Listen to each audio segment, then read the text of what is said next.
I also gave her an eyebrow slit, which I always rock in real life, just to give her a rougher, edgier look. And now it's time to add some color. I really wanted her eyes to look like it's almost glowing. I'm not drawing or giving Buttercup any 3D lashes, just because she is the tomboy of the group. Now I really wanted to push Buttercup to look tough and that she's always fighting. As you can see, I did not give Buttercup a defined eyelid line. I moved on to acrylic paint for her iris and also her sclera, just to make them a lot brighter and more opaque. Then I start darkening her eyebrows, but I give it a more ombre look. And now it's time to add the catch lights, which is very vital to any Powerpuff Girl, you know? So first I'm using color pencils just so that it's easier to erase if I make any mistakes. And then when I'm happy with it, I go with my acrylic paint. I'm going to give Buttercup stars as a signature thing for her eyes, and then to finish it off, I'm gonna go ahead and give her some gloss for her lips. And now we are done with Buttercup's face. She looks amazing and really cool. So as usual, I'm actually going to sand off her molded underwear just so we can have a seamless and clean canvas to work with.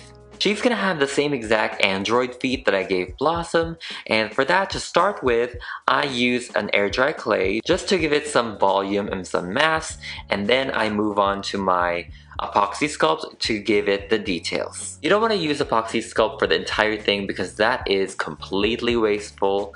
Now I'm very particular when it comes to getting things symmetrical. Let's go ahead and move on to hair for now. I usually use yarn to make hair for my dolls just because it has so much color, it's very affordable, although it does take a lot of work.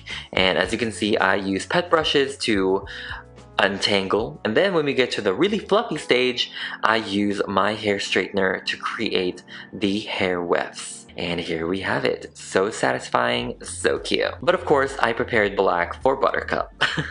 I protected her face with saran wrap, and let's go ahead and place the wig cap on her, and let's start gluing the hair wefts. This can get messy sometimes, but you just gotta plan it out and be confident with it and just go with it. Also, some good tip is to make more hair wefts than you think you would need, because sometimes, especially for the Cuckoo Harajuku girls, they need a lot. Oh, you know what? She looks like those baby brats. Yes, I love it. Yes. Let's go ahead and work on her outfit. So like I did for Blossom, I am painting her bodysuit on her, and I'm also painting her entire leg white. To add some shine, I'm using Liquitex Gloss Varnish, and I'm going to paint her entire legs and also her bodysuit to really give that futuristic 1950s future look. For her skirt and accessories, I'm using this green transparent PVC vinyl. I just took a quarter and I traced it to create a perfect circle for her bracelet, and as you can see, obviously I'm cutting two of them. To save some time, we just double it up, and then we place it around her wrist.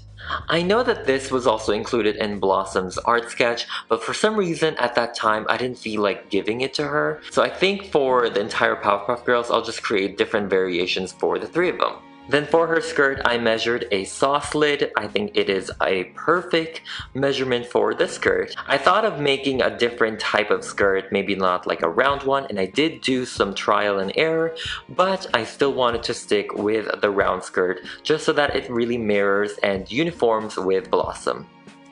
Then let's go give her the signature belt, and also as an added touch, a choker. For her earrings, I'm taking this fake pearl earrings and I'm just painting it with the same exact green, and I glossed it up as well, and it looks really cool. It's pretty big. It's bigger than Blossom's, but I love it. Now let's put back her wig and do the final styling. I wanted her hair to flare out a little bit, just kind of how I did for the drawing. And now we're done with our toughest fighter. Sugar.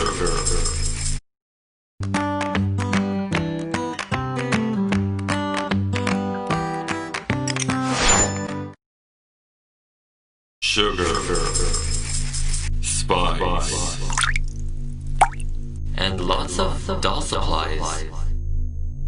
These were the ingredients chosen to create the perfect little girl.